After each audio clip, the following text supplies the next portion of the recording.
B'siyata d'shmaya, we're going to learn Shabbos Daf Kuf Nun Zayin. We're going to start 11 lines from the bottom of Kuf Nun Vav Omid Beis. Says the Mishnah, Mechatchin es hadluin lifnei habehema.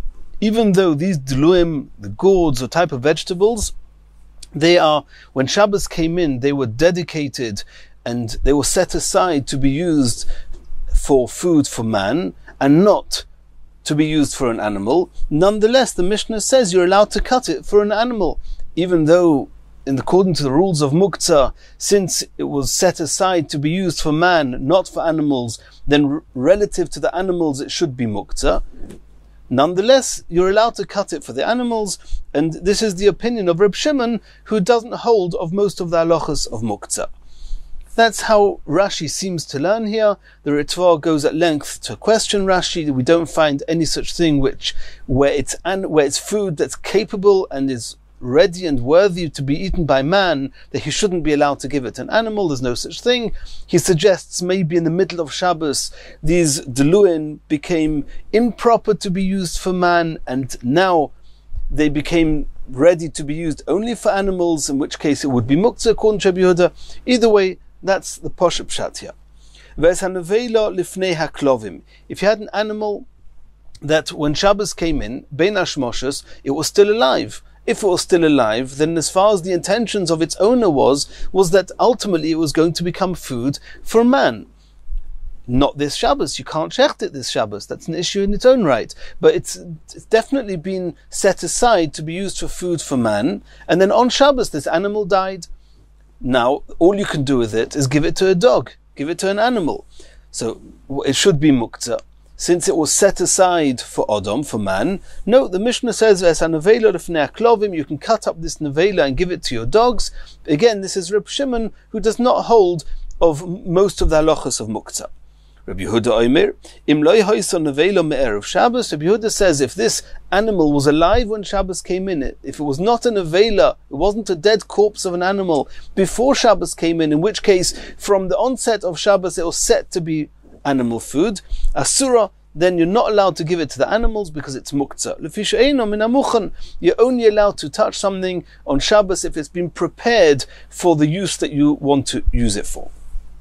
Says the Gemara, Itmar, Orel Shachaz Simon. This is a simon where there's going to be two lists of Amiroim. 3 of them are going to hold of Reb Shimon, 3 of them are going to hold of Reb Yehuda. One group is Orel, the other group is Shachaz. Says the Gemara, Omar Ula, that's the ayin of Orel. Halacha Reb Yehuda. Ula says the halacha in muktzah is like Reb Yehuda. Shmuel Omar halacha Reb Shimon. Shmuel says the halacha is like Reb Shimon, that there's no muktzah. Va'af Rav, that's the Reish, Sovar halacha Reb Yehuda. Mid korchi dezuzah. Regarding the mats that they would use to cover the wares that they would put on the ships, and this being dedicated to be used for something that one doesn't use on Shabbos, are you allowed to use these mats on Shabbos? The Rav Osar. Rav said there was Osar. He holds like Rabbi Yehuda. Since it was set aside to do one thing, you're not allowed to use it for something else. Well, Shmuel Shari. Shmuel says it's mutter. He holds like Reb Shimon.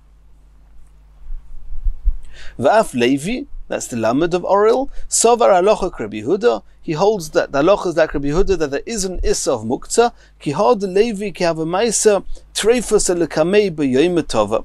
When they would bring an animal that there was a suspicion, maybe they suspected it might be treif on Yom Tov. Lo have chazile elo ki yosva akil kilto. He would only be prepared to inspect this animal if he was sitting right near a garbage dump, and the animal would be placed on the garbage dump, and then he would inspect the animal. The Omar, he said, Dilma loy miskashra. Maybe it's going to be treif. And since when Yom Tov came in, this animal was set aside to be used for food for man, even though if it became treif, and it would now only be proper and fit to be given to animals, nonetheless, it's muktzah. You cannot give it to the animals. So therefore Levi held that he's going to inspect it when it's on the garbage dump, and that way, if it's treif, he'll just leave it there. So you see that he holds like Reb Yehuda. According to Reb Shimon, even though he had in mind to use it for man, but that doesn't make it muktzah, that in the event that now it needs to be used for animals, according to Reb Shimon, you would be allowed to give it to an animal on Yom Tov. It's not muktzah. Shmuel Omar Alocha Reb Shimon. Shmuel says this is the Shin Chezayin. The Shin is of Shmuel. He holds the Alocha is like Reb Shimon, as we saw. V'av Zeiri, that's the Zayin.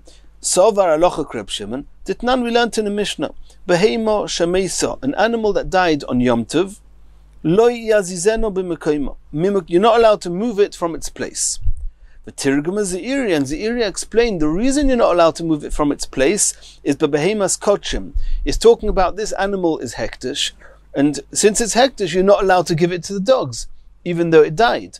And even Reb Shimon will agree in that case that it's muktzah. Aval b'chulin, but if it's an animal which does not belong to hektish, even though when Yom Tov came in it was set aside to be used for man, it's not muktzah. You can give it to your animals now that it died. Aval b'chulin shaper domi, you can give it to your animals. It's not muktzah. So you see, there's the Iri holds like Reb Shimon. V'af Reb Yechanon, this is the ches of Shachaz. V'af Reb Yechanon Omar Alocha Reb Shimon.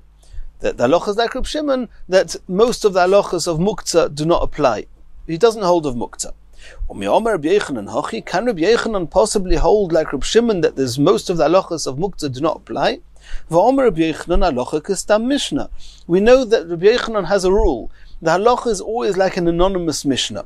And we're going to find a number of anonymous mishnahs that seem to rule like Reb Yehuda, that there is muktzah. How can Reb Yechanan rule like Reb Shimon that there's no muktzah? Utnan, we learned in the Mishnah, Mesechus Beitza. Ein mevak in eitzim min akoris. You're not allowed to split, you're not allowed to take off a little bit of wood from a stack of beams that have been set aside to be used for a building. V'lo min akoira, and not from an old beam that got broken on Yom Tov, shenishbara b'Yom Tov. And since when Yom Tov came in, it was not set aside to be used as firewood, you're not allowed to take off some of this wood in order to use it as firewood, even though at this point it's broken. According to Reb Shimon, it should be mutter, because Reb Shimon will say it's true that this koira, this old beam, maybe was not set aside. It wasn't broken yet, so it wasn't set aside to be used as firewood, but that doesn't mean it's muktzah. He doesn't hold that makes it muktzah. If on Shabbos it broke and you decide to use it for firewood, you'd be allowed to. And the Mishnah says you're not allowed to. So you see the Mishnah rules like Rabbi Yehuda. So how can Rabbi Yechanan rule like Reb Shimon? Answers the Gemara, Rabbi Yechanan, hahu k'Rabbi Yosi b'Rabbi Yehuda masni lo. Rabbi Yechanan holds that that's not an anonymous Mishnah. He holds that Mishnah is actually Rabbi Yosi b'Rabbi Yehuda. And it could well be, according to Rashi on Daf Kuf Mem Zayin Amud Beis, that in Rabbi Yechanan's version of that Mishnah, it actually said Divrei Rabbi Yosi b'Rabbi Yehuda, rendering that Mishnah not an anonymous Mishnah. Continues the Gemara, Toshema. Maschilin ba'arimas hateven. If you have a stack of straw, and which was not, you have not yet started using it for animal food before Yom Tov, and it was not going to be used for animal food, you're allowed to, on Yom Tov, start using it for animal food. Avaloi be'etzim shebamuktzah. But the woods in the backyard, you're not allowed to use those for the animals on Yom Tov. You're not allowed to start using them on Yom Tov. Why? Because the arimas hateven, since it was foul straw, there it was set aside from before, and it was always intended to be used for animal food. So it was not muktzah. But the woods in the backyard, which is called the muktzah, those woods are actually muktzah in Hilchas Shabbos terms, because they're not set aside to be used for animal food. So, and this is clearly a Mishnah that holds like Rabbi Yehuda, that muktzah is asa. So how can you, Rabbi Yechanan, hold like Reb Shimon? Answers the Gemara, Hasam ba'arzi va'ashuchi. Over there we're talking about different types of cedar woods. The muktzah machmas chisorin kis. Over there, even Reb Shimon would agree that they're muktzah. Afil Reb Shimon moida. Reb Shimon holds that if you have something that's very valuable and you don't use it for anything besides for what it's been dedicated to be used for, then Reb Shimon agrees that that excludes any other use, and to use it for anything else is muktzah. And therefore, the Mishnah there is not only Rabbi Yehuda, it's even following Reb Shimon, so it's not a question on Rabbi Yechanan. Continues the Gemara, Toshema, Ein mashkin v'sheichtin es hamidboryos, aval mashkin v'sheichtin es habeisios. You're not allowed to give to drink, or you're not allowed to shecht those animals that are called midboryos, which means they belong to a private person, but they are typically out in the desert, out in the fields, in the forests, and they never come into the town, and therefore before Shabbos, out of sight, out of mind, and they're muktzah. In mashkin, and if they happen to come into town on Yom Tov, you're not allowed to shecht them, they're muktzah. Aval mashkin v'sheichtin es habaisios, but you're allowed to give to drink and to shecht those animals that are baisios, that are domesticated, which means even though during the day they may be out of the town, but they come back overnight. And since they are domestic animals, a person had in mind from beginning of Yom Tov that he may shecht it on Yom Tov, and therefore it's not muktzah. So you see here clearly, this Mishnah says that if it's been set aside from before Yom Tov, it's muktzah. And this is not following Rabbi Yehuda, not Rabbi Shimon. It's an anonymous Mishnah. So we again have a question with Rabbi Yechanan. Answers the Gemara, Rabbi Yechanan, Stoma achrina ashkech. You're right, Rabbi Yechanan says. You have a Mishnah, an anonymous Mishnah like Rabbi Yehuda. But I have another anonymous Mishnah that rules like Rabbi Shimon. We learnt in a Mishnah, Beis Shammai oimrim magbihin me'al hashulchan. We saw this previously. This was a Mishnah on Daf Kuf Mem Gimel, that Beis Shammai hold you're allowed to remove from on the table the atzomis, the bones and the clipping and the shells of the nuts. They're not muktzah. Ubeis Hillel oimrim mesalik es hatavlo kula umenara. You're not allowed to touch the bones or the shells. You can take the whole tavla, the whole board, and shake it off. V'omer of Nachman said, "Onu ein lanu elo beis Shammai Rabbi Yehuda, beis Hillel Rabbi Shimon." Rav Nachman said that we have a rule, we have a tradition, and we discussed this when we learnt this previously, that Beis Shammai is the one who says the first halacha that it's osa. Beis Hillel is the one that says the first halacha that it's not muktzah, because Beis Hillel holds like Reb Shimon, and the second halacha, which says masalik es hatavlo, which means it's muktzah, that's Beis Shammai, not Beis Hillel, and Beis Shammai follows Reb Yehuda. So if I have an explicit Mishnah that says that Beis Shammai rules like Reb Shimon, then either Beis Hillel is called. If I have an explicit Mishnah, Beis Hillel holds like Reb Shimon, then an explicit Mishnah of Beis Hillel is considered like an anonymous Mishnah, like Reb Shimon, and others say it's even more than an anonymous Mishnah, and therefore if Rabbi Yechanan says, I have a Mishnah that says that Beis Hillel rules like Reb Shimon, then even if you have an anonymous Mishnah that rules like Rabbi Yehuda, the halacha is like Reb Shimon. Continues the Gemara. Pligi bor of Acha v'Ravina. There's a machlekes, this is a machlekes of Acha and Ravina. Chad Omar b'kol HaShabbos kulo halacha Reb Shimon lebar mimuktzah machmas mius. One of them holds that all of Hilchas Shabbos, the halacha is like Reb Shimon, and we're lenient to muktzah, besides for muktzah machmas mius. So there, muktzah machmas mius, we rule that it is muktzah. Umayniu, what's the case of muktzah machmas mius? It's repulsive, and therefore, since it's so repulsive, it is muktzah. Neir yoshon, an old lamp. Then old lamp, you're not allowed to use it for anything on Shabbos because it's repulsive. It's muktzah machmas mius. That's what one Manda Omar holds. V'chad Omar, the other opinion holds, but muktzah machmas mius nami halacha Reb Shimon. The halacha is like Reb Shimon, even by muktzah machmas mius, that it's not muktzah. Where do we not hold like Reb Shimon? Lebar mi muktzah machmas isur.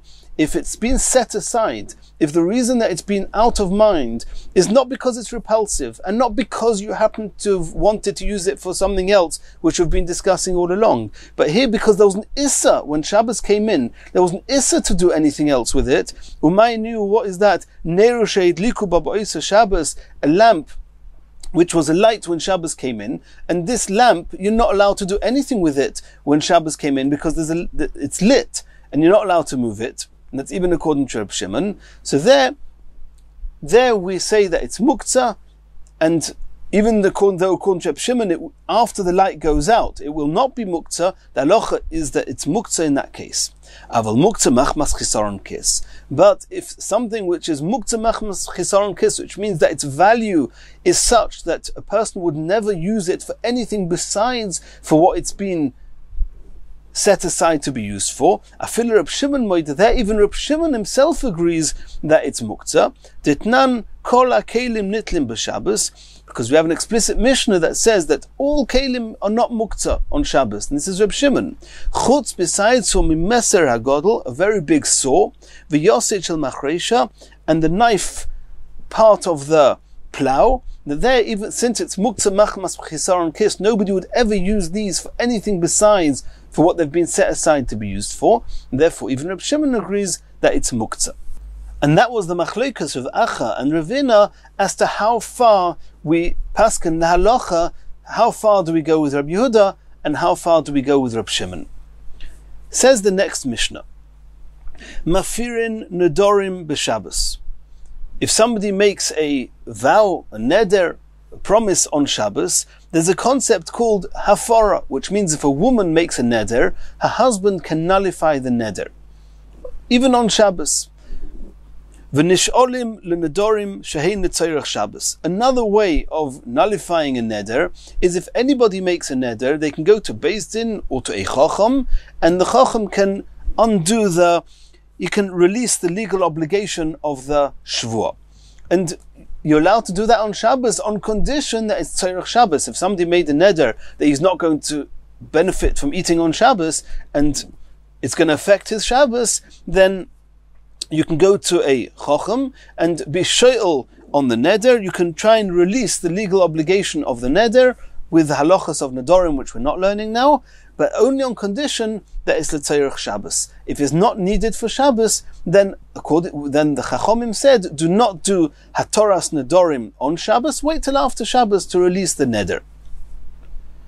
And we're going to see in the Gemara whether the first part of the first three words of the Mishnah, mefirim nedorim b'Shabbos, which is a halacha unique to husbands, is that also only if it's needed for Shabbos or not? Because one of the fundamental differences between haforas nedorim, which a husband does, and hatoras nedorim, which a chacham does, is that the husband is only allowed to nullify the neder if he does it on that day, the day that she made the neder.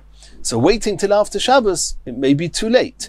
However, by hatoras nedorim, you can do it any time later, and therefore it makes much more sense to say that you're only allowed to do hatoras nedorim on Shabbos if it's l'tzorech Shabbos. We'll see that in the Gemara. Continues the Mishnah. Upoikekin es hamoir, one's allowed to stop up, to block up a window if there's a need for that on Shabbos, and obviously complying with what we've seen previously in the Gemara on Daf Kuf Chof Hei as to when and how you're allowed to block up a window. Umoidedin es hamatlis, and you're allowed to measure the size of a rag when there's a halachic ramification to that, when you need to know whether it's large enough to have become tomei. If this rag touched something tomei and then touched toher food, you want to know, is the food toher or tomei? You have to know, was the rag big enough? Was it gimel al tzbois al gimel et tzbois or not? You're allowed to measure it on Shabbos. Another halacha, umoidedin es hamikvah. If one wants to know whether mikvah is full enough, is big enough, is kosher, you're allowed to measure the mikvah on Shabbos.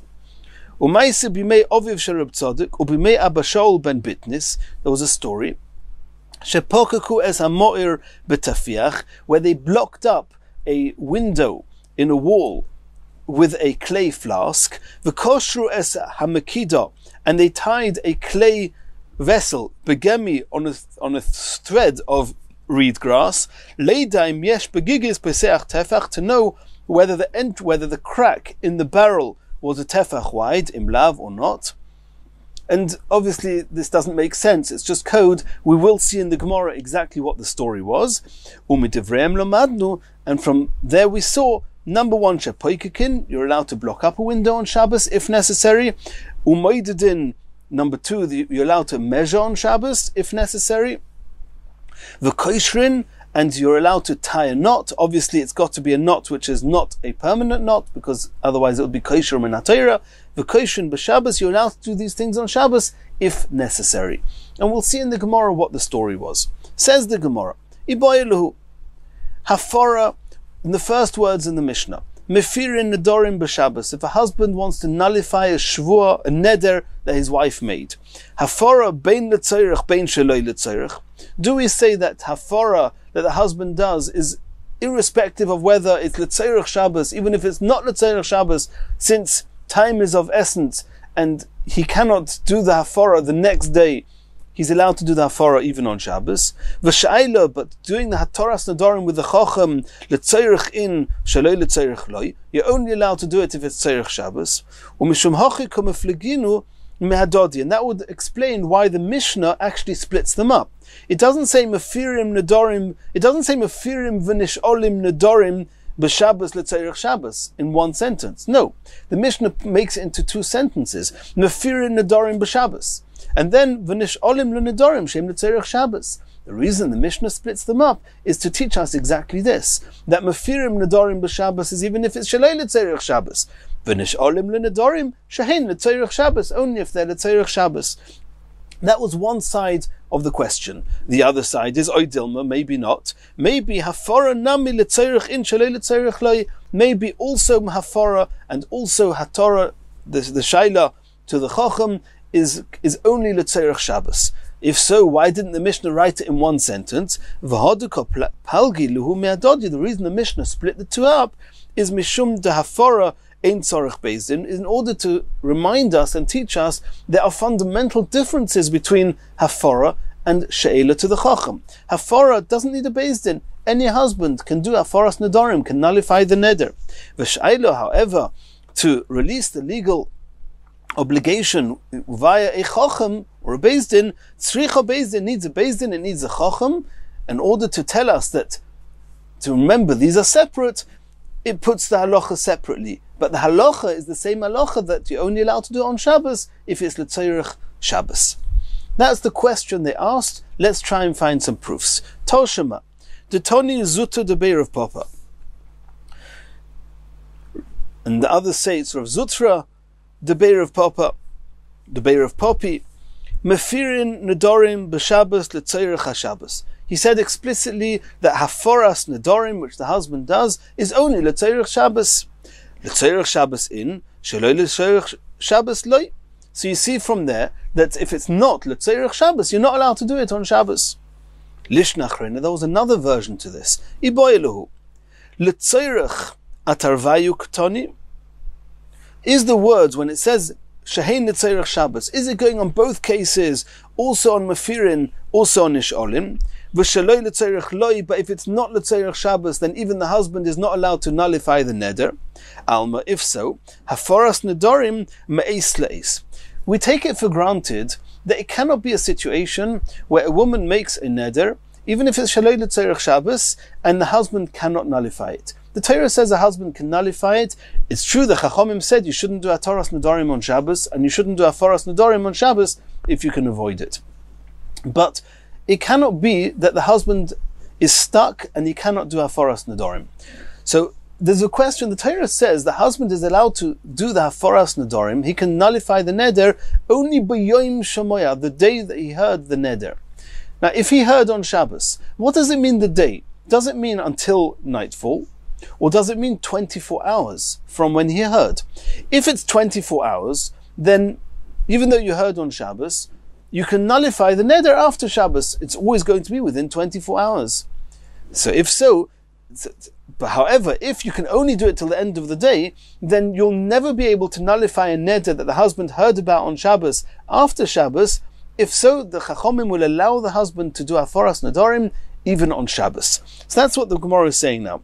If you assume that a husband can only do haforas nedarim on Shabbos, L'Tzeirach Shabbos, and shaloi L'Tzeirach Shabbos not, it must be that we hold that a husband can nullify a neder for a full 24-hour period, and therefore those nedarim that are not L'Tzeirach Shabbos, he can nullify after Shabbos.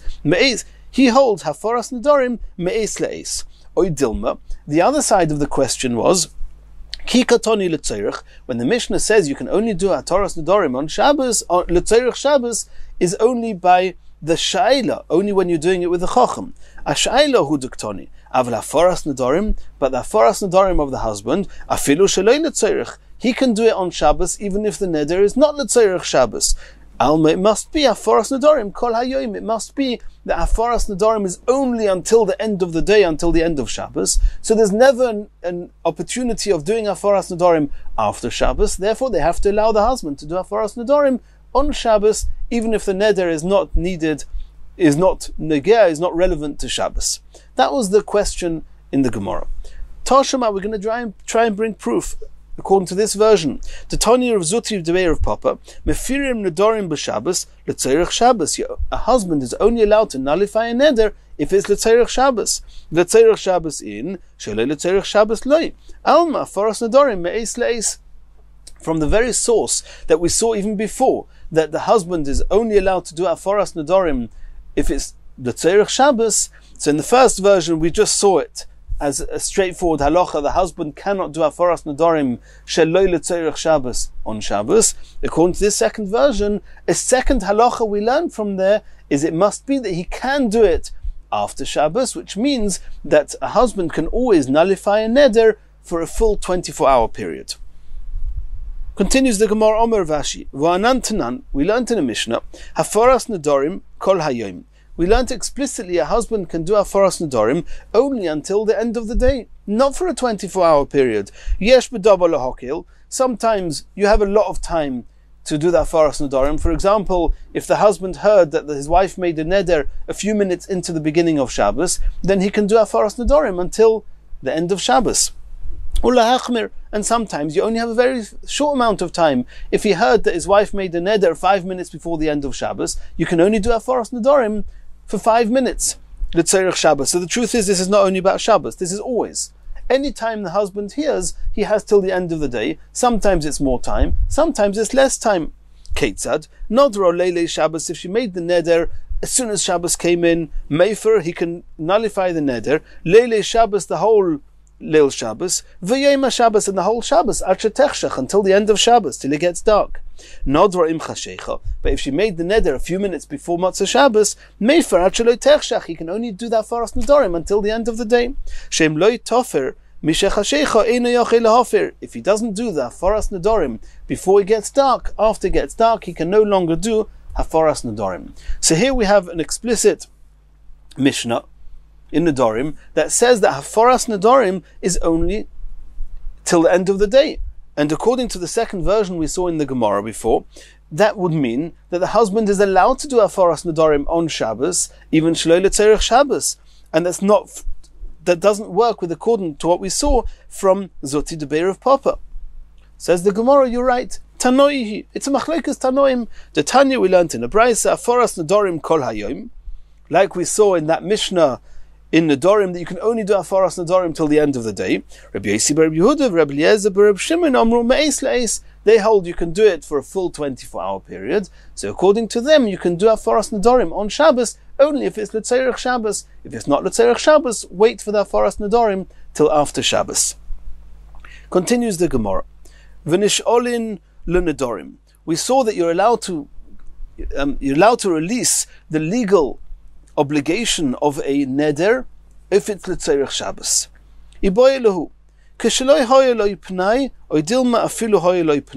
What happens if it's l'tzorech Shabbos, but you could have gone to the Chacham before Shabbos to release the neder, and you didn't go? Are you still allowed to go to the Chacham, even if it's l'tzorech Shabbos on Shabbos? Says the Gemara Tashema, we'll try and bring proof.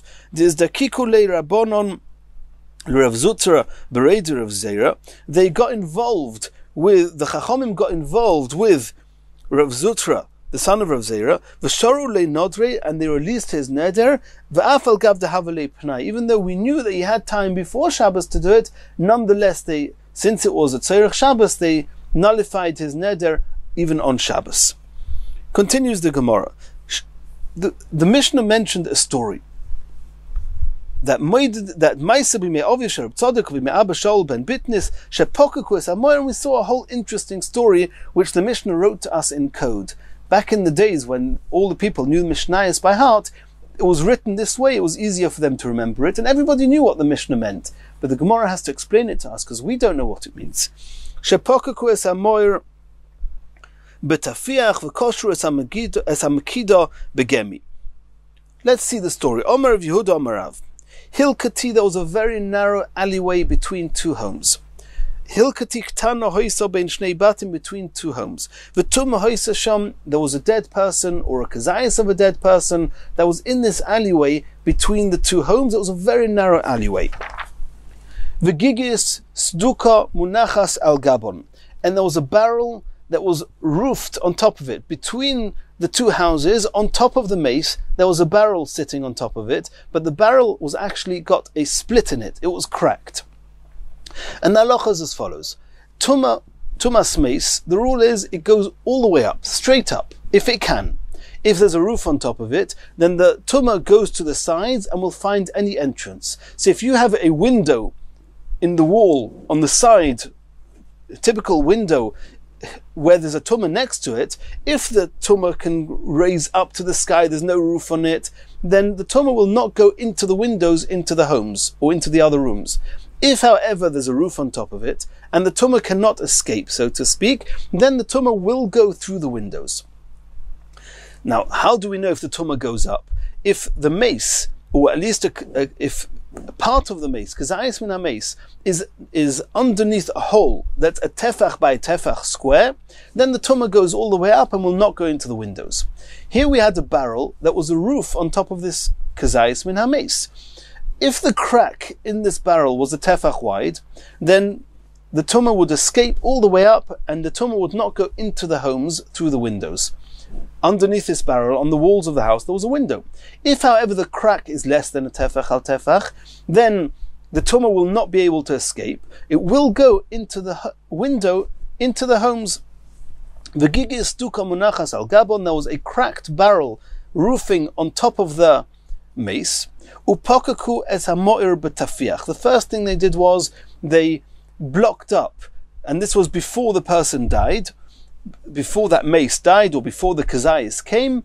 They blocked up the window with a clay vessel, and we know that the halacha with earthenware is that the outside, the back, the bottom of a kli cheres cannot become tomei, can only become tomei from the inside. So they wedged a vessel, an earthenware vessel, a clay vessel, into the window with the back of that kli protruding beyond the window, which means that the kli, which is blocking up this window, cannot become tomei because it's the back of an earthenware kli. So the tumah will not be able to go into the house.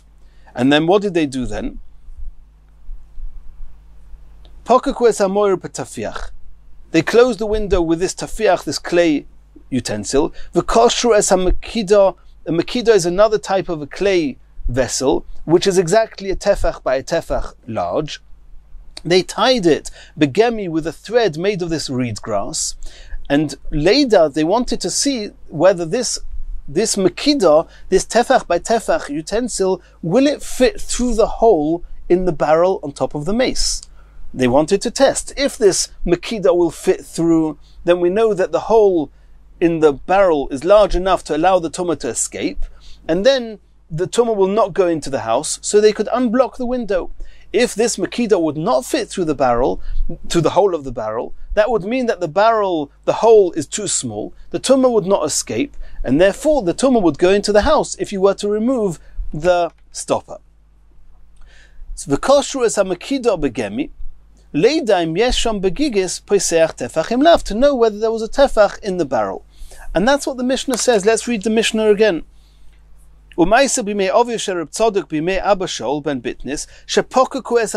blocked up the window, b'tafiach, with a clay flask. V'koshru es ha-makida, and they took a clay vessel and tied it begemi with the reed grass. Leida, to know im yesh begigis, whether there's the crack in the barrel, peseach tefach, is the size of a tefach, im lav, or not. Now we understand what the Mishnah said. And the Mishnah continues, Midivreim lo madnu, from that story we can see that poikekin, you're allowed to block up a window on Shabbos, and according to the halachas of blocking up windows that we've seen previously, umaydidin, and you're allowed to measure on Shabbos to see how wide the hole is, the koishin, and you're allowed to tie, not a kesher shel kayoma. That's why they use the reed grass.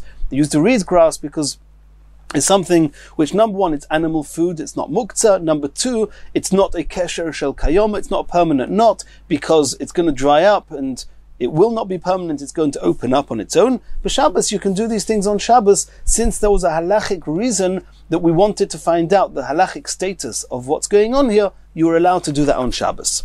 Says the Gemara, says the Gemara, Ula ikla leberesh gelusa. Ula was visiting the Resh Gelusa, the head of the Golus.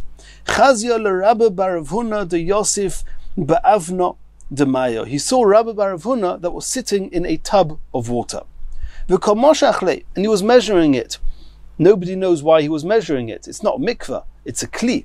It's a vessel, it's a utensil. It can't be used as a mikveh, it's a tub. But he was measuring it. Omar lei. So Ula said to him, Eimer de Omar abonon medida de mitzvah. De lav mitzvah mi Omar. Why are you measuring the water?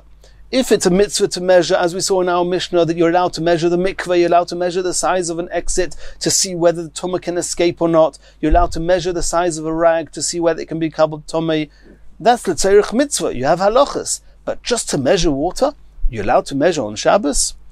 Omar lei, he said to him, Misasik ba'alma, no, I have no interest, I don't need to know how much it is, I'm just passing the time, just being misasik in passing, and I'm not really measuring the water. Hadron aloch mishahichshich, b'siyata deshmai, we finished Perek mishahichshich, mitzvah Hashem, we're going to Chazor on Perek mishahichshich, v'slikalo Maseches Shabbos, b'siyata deshmai, we finished learning Maseches Shabbos, and in Mitzvah Hashem we're going to do Chazor of Maseches Shabbos, and in Mitzvah Hashem in the next shiur we're going to start Maseches Eruvin.